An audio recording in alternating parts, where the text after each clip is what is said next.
Sarap. O, Iris, ubus na. Bakit konti lang yung rambutan mo? Sige, tatanungin ko to Sabi mo kasi wag kong kainin yung hindi matamis. So, paano ko malalamang hindi siya matamis? Kasi, para malaman natin kung hindi siya matamis, magtatanong tayo. So, pili tayo isa. Matamis ka ba o hindi?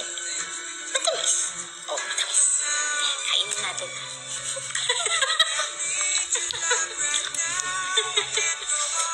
Yan ha.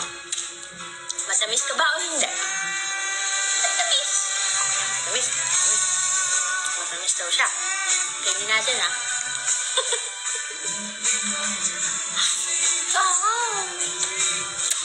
salta. Hindi. Bumulong na.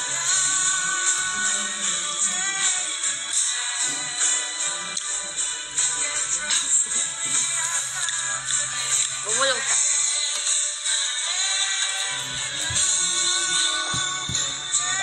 Sarap.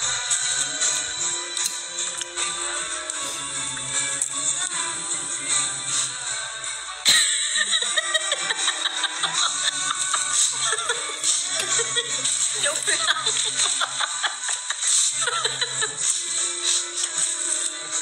Sabi kasi ni Irish, wag kong kainin yung hindi matamis. Paano ko naman malalaman kung hindi siya matamis? Tatanungin ko, Lanzones. Lanzones, matamis ka ba? Pag sinabi niya matamis, kakainin siya. Pag sinabing hindi ko siya kakainin. Malay ko bang... Excuse me. Excuse me pa. Paano ko naman malalamang matamis siya o hindi? Busog ako sa Lanzones mo, Irish, siya sa rambutan mo.